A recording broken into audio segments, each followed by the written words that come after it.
আসসালামু আলাইকুম রহমতুল্লাহি বারাকাতুহু। আমি একটা কাহিনী বলছি।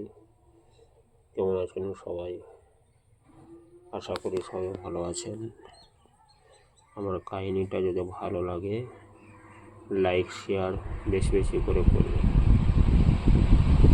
আমার কথাগুলো যদি ভালো লাগে তো বন্ধুরা শুরু করছি একটা কাহিনী গল্প। বিদ্যাসাগরের, বিশ্বকবি বিদ্যাসাগর, ঈশ্বরচন্দ্র বিদ্যাসাগর, তিনি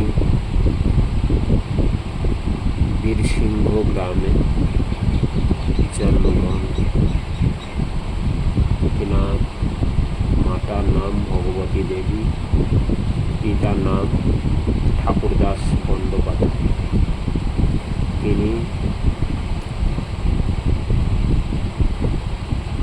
তিনি এত কষ্ট করে লেখাপড়া করেছেন, যেমন 5-6 বছর বয়সে কি 7-8 বছর বয়সে তিনি রাস্তায় গ্যাসের আলো পড়া করতেন এবং তিনার মা যখন চুলোতে যখন রান্না করতেন তখন চুলোর আলোতে পড়াশুনো করতেন। তো তিনি পড়ে পড়ে বিদ্যাসাগর হয়েছিল। আর পড়ে পড়ে তিনি বিখ্যাত কবি হয়েছিলেন এবং তিনি 9 বছর বয়সে সংস্কৃতি কলেজে ভর্তি হয়েছিলেন। তো তিনি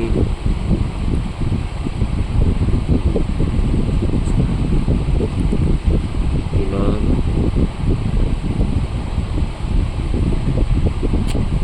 ডিগ্রি 9 বছর বয়সে তিনি সংস্কৃত কলেজে ভর্তি হয়েছিলেন।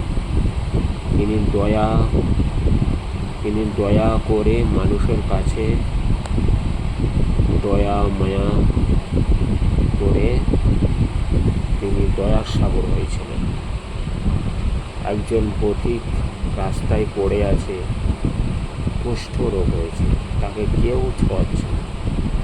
তিনি দেখে কি করলেন, তাকে তিনি কোলে করে তুললে সব নাকে কাপড় দিয়ে দাঁড়িয়ে আছে। আর বিদ্যাসাগর তিনি দেখে তাকে কোলে করে তুলে তাকে হসপিটালে নিয়ে গিয়ে ভর্তি করে দেন। তিনি গরিবদেরকে খুব সাহায্য করেছেন, এই জন্য তিনি হয়েছেন দয়ার সাগর, ঈশ্বরচন্দ্র বিদ্যাসাগর এবং দয়ার সাগর। তো আশা করি বন্ধুরা আমার এই গল্পটা ভালো লাগবে। আমি কিছুখানি তুলে ধরে বললাম।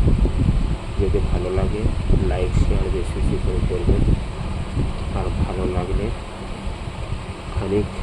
আমাকে খানিক করে ওঠার অনুমতি দিয়ে। আসসালামু আলাইকুম রহমতুল্লাহি।